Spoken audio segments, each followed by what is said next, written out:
Hi, my name is Wallace Shah and I represent Transcendental Training Solutions. Today I want to take a few minutes to discuss with you the core components of an effective training program. Let's start with content. Content needs to be relevant, it needs to be specific, and it needs to be applicable to the employees who are being trained and at the time that they are being trained. Let me elaborate a little bit on specificity. When I am told to do a training on customer service, the question I ask is there a deficit in terms of communication skills, or is it primarily an attitude problem that needs to be addressed? The training for the two are quite different. Sometimes one might need to combine them, but one needs to be specific about the nature of the training and the nature of the issue that needs to be addressed. Let's go on to delivery. There are two parts to delivery. One deals with logistics. Where are we going to have the training and how are we going to conduct it? Is it going to be on-site or off-site? Is it going to be indoors or outdoors? Do we want to include some adventure sports because that's good for team building? In a classroom style, is it going to be U-shaped? Is it going to be classroom style? Or is it going to be smaller groups that are going to participate together and be more engaged in group discussions? So those are the logistics. The second part of delivery is, of course, the trainer's style. Now, just as no two groups of participants will react in exactly the same way to a training program, similarly, no two trainers will have the same training style.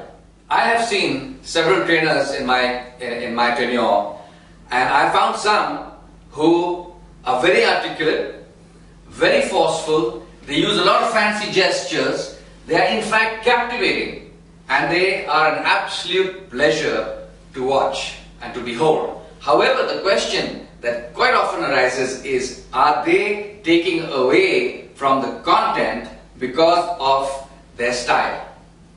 On the other hand, you can have trainers who are absolutely listless. They just conduct their entire training as though it was a lecture, very monotonous, and with them, in fact, it's difficult to stay awake. A trainer must have the ability to adapt a style to the level of participation and the nature and the character of the people who are being trained.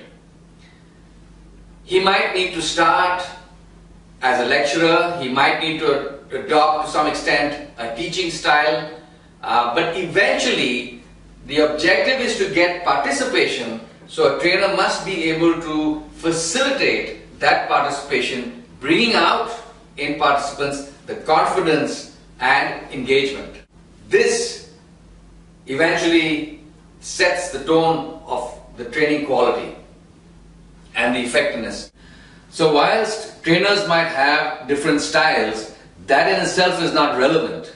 What is absolutely important is the trainer's ability to adapt his style to the requirement of the group. That brings me to the next point, which is engagement. And now this is a little bit tricky because even though it is very, very important, sometimes the engagement piece gets missed out. Engagement must start with the leader. The question that leaders ask today is, how do I ensure that my training investments pay dividends? Once that question has been asked, the leader must look for an answer. He must be able to communicate to his managers that he will support a training that will have a positive impact on the company's key result areas and key productive indicators. So that is the level of engagement that a leader needs to have, and he needs to be very, very supportive of all training initiatives. The next level of engagement is at the level of the manager. Now this is absolutely critical, because the manager not only needs to understand the training needs of his people, he needs to know whom he's going to train and when he's going to train them. He also must know what he should expect from that training program, what are the skills that are going to be taught, and then communicate to his team his expectations after the training. One of the key roles of a manager is to develop a team. And developing a team means enabling all members of the team to achieve the stated targets and the stated goals of the organization. A very, very important part of development, setting expectations, evaluating performance, and ensuring a good, solid development plan for his employees. So the engagement of a manager has to include not only the expectations that he will have from his team, but also the follow-through after the training, so that there is measurable improvement in the development of the employee. And finally, of course, the engagement of the employee himself or herself. Now, why would an employee want to attend the training program? Some employees would want to attend it because they see a benefit for themselves. Some employees would want to attend it because it takes away, gives them a break from the routine. And some employees may not in fact want to attend the training program because either it's going to just pile up the work that they have to do, or they think that they don't need it. A lot of employees, when they're told that they need to go for a customer service training, they really wonder whether they're going to learn anything because they think they know everything about customer service. They think they're very good at customer service. So how does one get the employee to be engaged? That is very, very critical in terms of the effectiveness of the training. So to reiterate, the three critical elements of an effective training program are content, delivery, and engagement. I subscribe to Herbert Spencer's philosophy that the great aim of education is not knowledge, but action.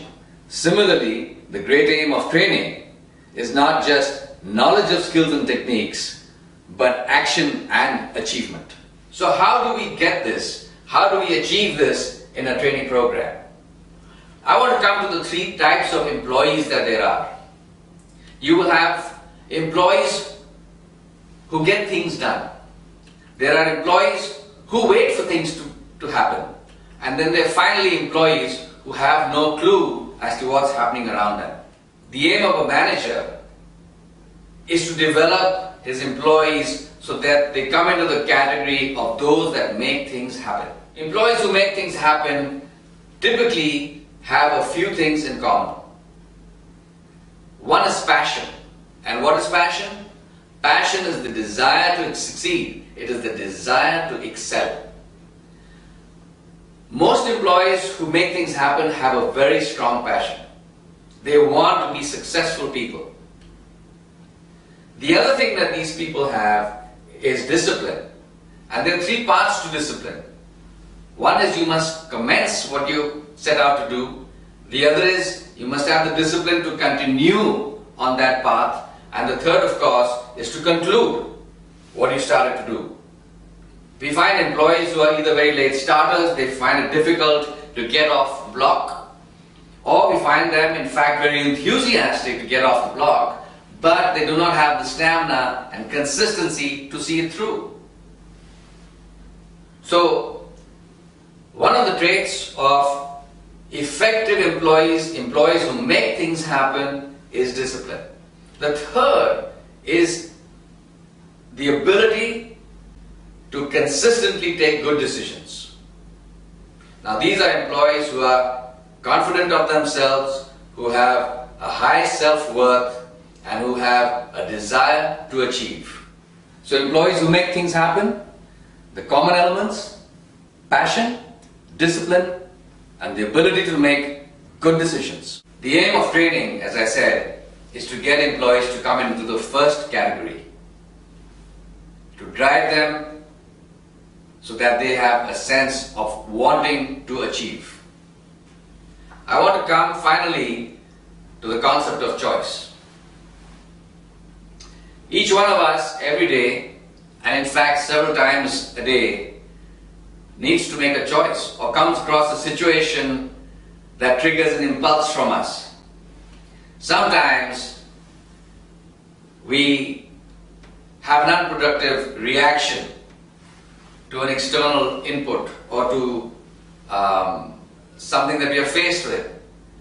And this generates a negative energy, it generates negative thoughts, and we are in a negative frame of mind.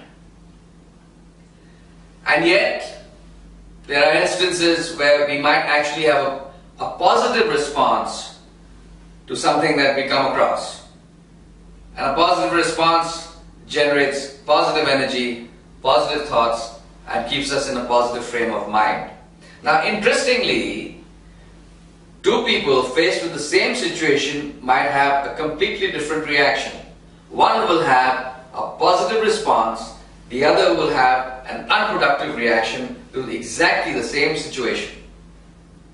Interestingly, the same person to the same situation might have a completely different reaction one day and a completely different response another day.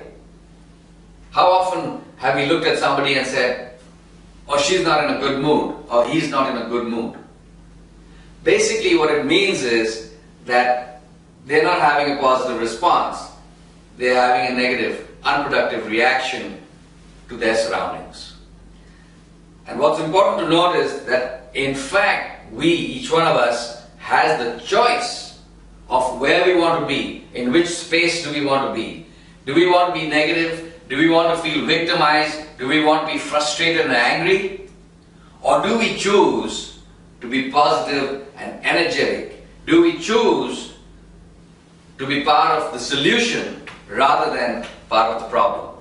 So that choice is something that each one of us has, and we decide where we want to be. So the concept of choice is very, very important for people to understand and for people to use in terms of training.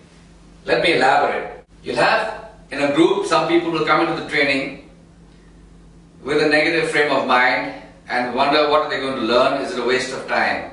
And you'll have some people who will come in with a very positive frame of mind, wanting to know how they can learn something new. And similarly, when they walk out the door, some people will say, "Oh, I didn't really learn anything, I knew everything. It wasn't that great a training program."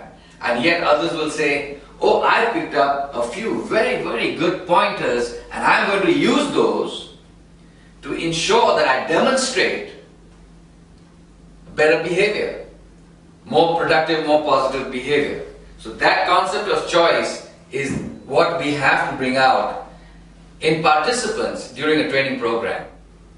And today, ladies and gentlemen, you have to make a choice